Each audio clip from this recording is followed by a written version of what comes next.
नमस्कार, आप देख रहे हैं द क्रेडिबल न्यूज। मैं हूं शालिनी। दोस्तों, आज मैं आपको एक खबर बताने वाली हूं जिसे सुनकर शायद आप में से कुछ लोगों का मुंह खुला रह जाए।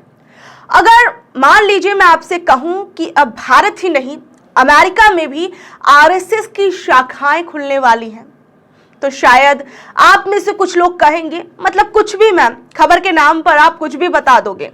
लेकिन जरा ठहरिए, जो खबर मैं आपको बताने वाली हूं वो किसी नेता, मंत्री या चुनावी स्टंट से जुड़ी हुई नहीं है, बल्कि उस संगठन की है जो खुद को स्वयं सेवक कहता है, जो कहता है कि वो राजनीति से कोसों दूर है, लेकिन अब ये अमेरिका में अपनी इमेज क्लीन करवा रहा है। कैसे? समझिए। जिस संगठन की हम बात कर रहे हैं वो है आरएसएस, यानी राष्ट्रीय स्वयंसेवक संघ। आरएसएस कहता है कि हम तो सिर्फ सोशल वर्क करते हैं, यानी सामाजिक काम करते हैं, लेकिन खबर आई है कि संघ ने अमेरिका में करोड़ों रुपए फूंक कर एक बड़ी लॉबिंग फर्म को हायर किया। क्यों? ताकि अमेरिकी सांसदों को यह बताया जा सके कि आरएसएस है क्या, वो भी करोड़ों रुपए के पैकेज में। आरएसएस करता क्या है और सबसे जरूरी बात, उन्हें गलत क्यों समझा जाता है। देखिए, जिन लोगों को मालूम नहीं है कि लॉबिंग का मतलब क्या होता है, तो इसका सीधा मतलब आप समझिए कि पैसा फेंको और सरकार के सामने अपनी बात मनवाओ, या अपनी बात को वहां के नीति निर्माताओं तक पहुंचाने का एक सबसे महंगा और एक वीआईपी रास्ता है। अब जरा सोचिए, अगर आप खुद अपने देश में इतने ज्यादा प्रभावशाली हैं, तो फिर ये विदेशी इमेज क्लीनिंग सर्विस क्यों चाहिए?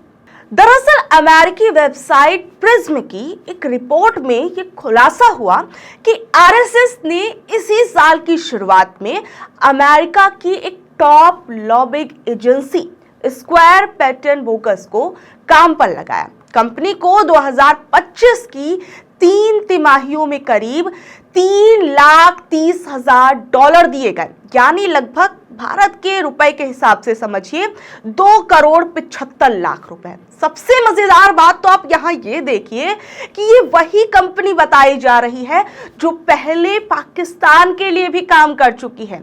ये फर्म कोई छुपा रुस्तम नहीं है, बल्कि ये अमेरिका की एक बहुत बड़ी कंपनी है जो पैसे लेकर किसी के लिए भी पैरवी करती है। एसपीबी, उस कंपनी का जो छोटा नाम मैं आपको बता रही हूं, एसपीबी को पाकिस्तान की सरकार ने भी अपने काम पर रखा था, और ये काम पूरी तरीके से कानूनी है और अमेरिका के सरकारी कागजात यानी FARA के अंदर ये खुले आम दर्ज है, जिसमें इस कंपनी का काम था कि एसपीबी अमेरिकी सरकार के सामने पाकिस्तान के हितों की पैरवी करे, यानी मतलब उसके बारे में अच्छा बताए, अच्छी चीजों के बारे में उनका बताए।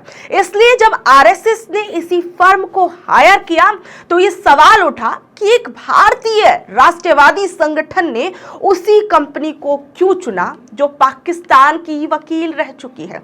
सोचिए, एक तरफ आरएसएस का देशभक्ति वाला नारा, दूसरी तरफ वही एजेंसी जो पाकिस्तान की पैरवी करती थी, उसको आरएसएस अपनी इमेज क्लीन करने का ठेका दे देती है। ये कैसा वैचारिक गठबंधन है? देखिए, कहीं ऐसा तो नहीं कि संघ ने सोचा हो चलो दुश्मन के पीआर वाले ही सही, काम तो बढ़िया करते हैं, हमारी इमेज तो अच्छी कर ही देंगे अमेरिका वालों के आगे। और देखिए, अब सबसे बड़ा सवाल यहाँ ये उठता है कि आरएसएस आखिर अमेरिका के नीति निर्माताओं तक पहुंचना क्यों चाहता है?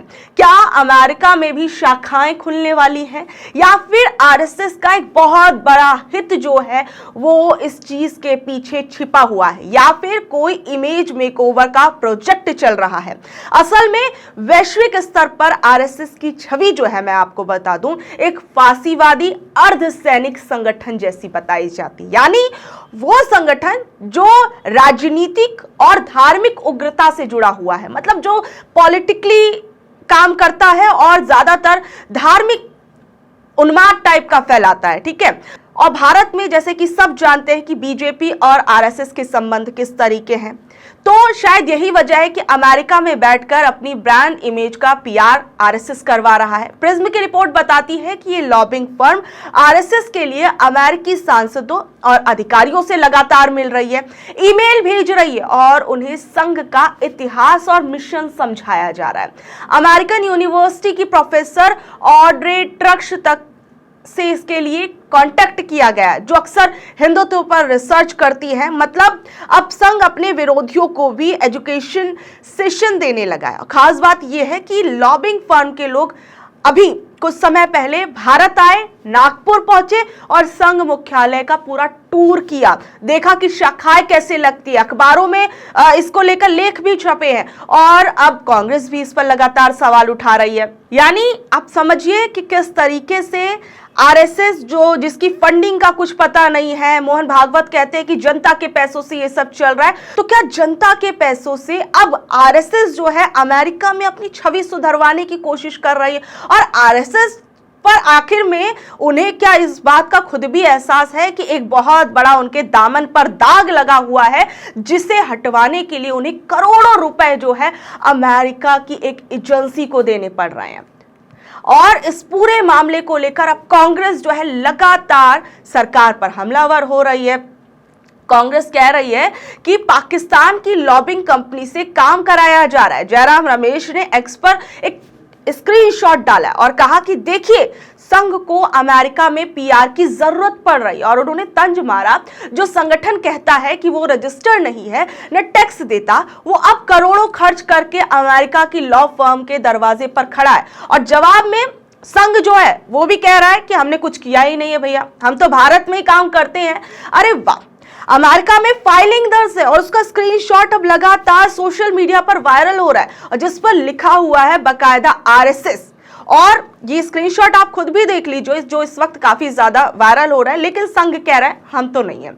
अब देखिए, या तो ये फाइलिंग झूठ बोल रही है और या फिर असल हकीकत जो है वो कुछ और ही है। असल बात यह है कि अमेरिका में जो कानून है उनमें अगर कोई विदेशी संगठन सरकार से या सांसदों से संपर्क करता है तो उसे फॉरेन एजेंट्स रजिस्ट्रेशन एक्ट यानी FARA के तहत रजिस्टर होना पड़ता है। लेकिन आरएसएस ने लॉबिंग डिस्क्लोजर एक्ट के तहत काम कराया, जिससे जो कानूनी जांच है उससे बचा जा सके। यानी साफ है कि मामला सीधा नहीं है, बड़ा चालाकी भरा नजर आ रहा है। अब देखिए, ये वही दौर है जब कांग्रेस के नेताओं ने संघ पर बैन लगाने की मांग जो है वो लगातार तेज कर दी है। वहीं दूसरी ओर एक खबर सामने आती है कि किस तरीके से अमेरिका के अंदर आरएसएस जो है वो अपनी इमेज क्लीन कराने में जुटा हुआ है। अभी हाल फिलहाल में आप देखिए, मल्लिकार्जुन खड़गे के बेटे जो बहुत बार अब संघ की जो फंडिंग है उस पर सवाल उठा रहे हैं और लगातार मल्लिकार्जुन खड़गे भी संघ पर बैन लगाने की बात कर चुके हैं। और सबसे बड़ी बात देखिए, जो मल्लिकार्जुन खड़गे के बेटे प्रियांक खड़गे हैं, उन्होंने बहुत ही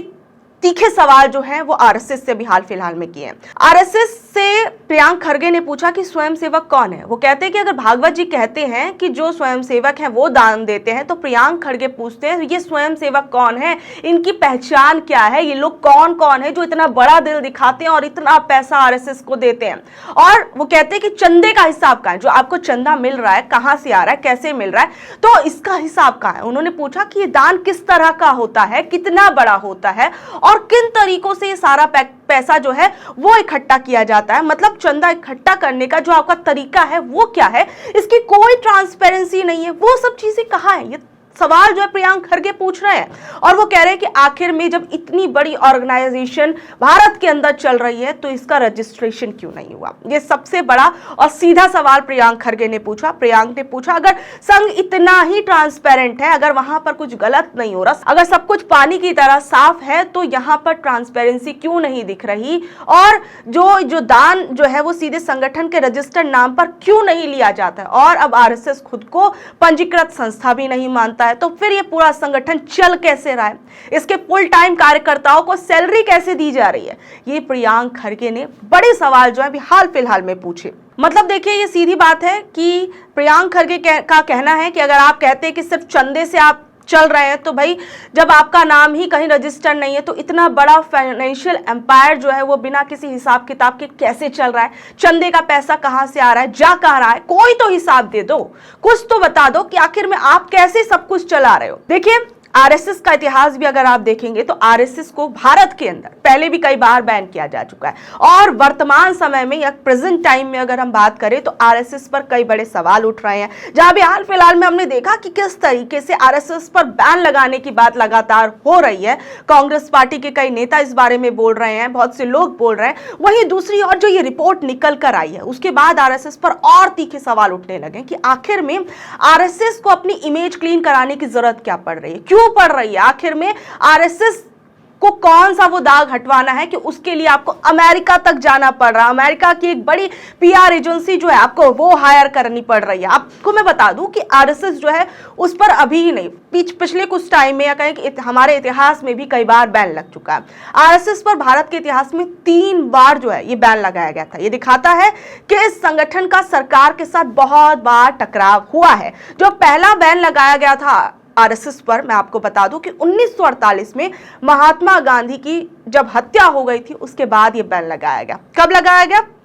उसके बाद फिर जो है 30 जनवरी 1948 को ये बैन लगाया गया। जब हमें आज़ादी मिली उसके तुरंत बाद आप समझिए कि ये बैन लगाया गया। वजह यही थी कि महात्मा गांधी की हत्या के बाद इस घटना को आरएसएस से जोड़कर देखा जा रहा था, और जो ये बैन था वो 18 महीने बाद उस वक्त हटा था, और 11 जुलाई 1949 को ये जो बैन था वो हटाया गया। और शर्तें क्या रखी गई थी उस वक्त भी इस बैन को हटाने के लिए? हमारे जो उस समय के गृह मंत्री सरदार वल्लभ भाई पटेल थे, जिन्हें संघ प्रमुख माधवराज सदाशिव गोलवलकर ने कहा कि आरएसएस को अपना संविधान बनाना होगा और इसे प्रकाशित करना होगा। संघ में लोकतांत्रिक व्यवस्था के तहत चुनाव होंगे। आरएसएस को देश की राजनीतिक गतिविधियों से पूरी तरह से आपको दूर रहना होगा। लेकिन अगर हम वर्तमान में देखें तो किस तरीके से बीजेपी और आरएसएस के गठबंधन की बातें हर तरफ होती हैं, और बहुत सारी हम देखते हैं कि किस तरीके से आरएसएस के कार्यक्रमों में जो बड़े से बड़े बीजेपी के नेता हैं वो शिरकत करते हुए नजर आते हैं। लेकिन उस वक्त ये बैन हटाने की जो शर्त रखी गई थी वो ये थी कि आरएसएस को पॉलिटिकल एक्टिविटी से पूरी तरीके से दूर रहना होगा। जो दूसरा बैन लगा था वो जब भारत के अंदर इमरजेंसी आई थी, इमरजेंसी लगाई गई थी, उस वक्त ये बैन लगाया गया था। और जो तीसरा बैन है ये बाबरी मस्जिद का जब विध्वंस हुआ था उस वक्त आरएसएस पर भारत के अंदर बैन लगाया गया। यानी आरएसएस का जो इतिहास अगर आप देखेंगे तो बहुत ज्यादा विवादों के अंदर रहा। और अभी आप इतिहास छोड़िए, अभी हाल फिलहाल में एक ऐसी बड़ी घटना आई थी जिसके बाद आरएसएस के कैंप्स में क्या कुछ चल रहा है उस पर सवाल उठने लगे थे। जब अभी हाल फिलहाल में खबर आप लोगों को याद होगी कि केरल के अंदर से एक खबर सामने आई थी जहां एक 26 साल के इंजीनियर ने अपनी खुद की जान ले ली थी। क्यों? क्योंकि उसने कहा था कि आरएसएस के इन कैंप्स के अंदर बहुत सारी चीजें छिपाई जा रही हैं, और आरएसएस के कैंप्स के अंदर बच्चों के साथ जो है वो शोषण किया जा रहा है। और उस 26 साल के इंजीनियर ने अपनी खुद की जान ले ली थी। उसने कहा कि ये सिर्फ मेरे साथ नहीं हो रहा, संघ के अंदर और भी बहुत से लोगों के साथ ऐसा हो रहा है। यानी उस वक्त आरएसएस जो धार्मिक चीजें करता है वो तो उस पर तो सवाल उठते ही हैं, या और दूसरी ओर किस तरीके से आरएसएस के अंदर यौन शोषण के जो आरोप थे इस घटना के बाद लगने लगे थे। क्योंकि उस बच्चे ने ये बताया था सोशल मीडिया पर, और एक लंबा चौड़ा पोस्ट लिखा था। उसने लिखा था कि आरएसएस के शिविरों और शाखाओं में बहुत सारे बच्चों को शोषण का शिकार होना पड़ रहा है, और उसने कहा कि एक खास आदमी जो है जिसने उसका शोषण किया वो आरएसएस से जुड़ा हुआ है, साथ ही साथ में बीजेपी से जुड़ा हुआ है। इस वजह से उसकी जो मेंटल हेल्थ थी वो खराब हो गई, और आखिरकार उसने अपनी जान ले ली। और इसके बाद अब आप खुद देखिए कौन चर्चा कर रहा है, कौन उस व्यक्ति के बारे में पूछ रहा है। क्यों? क्या? इस वजह से क्योंकि वो आरएसएस से जुड़ा हुआ मामला था, और उस बच्चे ने जो ये बताया कि एक बीजेपी का नेता जो आरएसएस से जुड़ा हुआ है और जो बीजेपी से जुड़ा हुआ है उसके कारण वो अपनी जान लेने के लिए मजबूर हो रहा है। अब मैंने आपको इतिहास से लेकर वर्तमान स्थिति हर एक चीज बता दी, और साथ ही साथ में आरएसएस से जुड़े हुए जो तमाम विवाद थे वो भी मैंने अभी बताया कि हाल फिलहाल की घटनाएं जो हैं वो किस तरीके से आरएसएस के दामन पर कई दाग लगा रही हैं, उस पर सवाल उठ रहे हैं। और दूसरी चीज हम देख रहे हैं कि अमेरिका के अंदर किस तरीके से दबे पांव अपनी इमेज को सुधारने के लिए आरएसएस जो है करोड़ों रुपए लगा रही है। अब इन तमाम चीजों से आप खुद समझ रहे होंगे कि अब जो ये रिपोर्ट है इस पर सीधे तौर पर आरएसएस का कहना है, उनका कहना है कि भैया नहीं, हमने तो नहीं कराया, ऐसा तो बिल्कुल नहीं हुआ। वहीं दूसरी ओर अब जो है जो एक स्क्रीनशॉट वायरल हो रहा है उस पर भी कई तरह के सवाल उठ रहे हैं कि अगर आपने नहीं कराया तो आपका नाम उस जगह पर कैसे आ गया, उस फॉर्म के अंदर क्योंकि वो एक रजिस्टर्ड फर्म है और उसके अंदर जो उसके पेपर्स है, उसके इस पेपर की जो हर जगह स्क्रीनशॉट्स जो हैं वो सर्कुलेट हो रहे हैं। तो अब आरएसएस से सवाल पूछे जा रहे हैं। बहरहाल आप लोगों को इस खबर के बारे में क्या कुछ लगता है, नीचे दिए कमेंट बॉक्स में जरूर बताइएगा। और ऐसे अपडेट से जुड़े रहने के लिए देखते रहिए द क्रेडिबल न्यूज। मैं हूं शालिनी, धन्यवाद।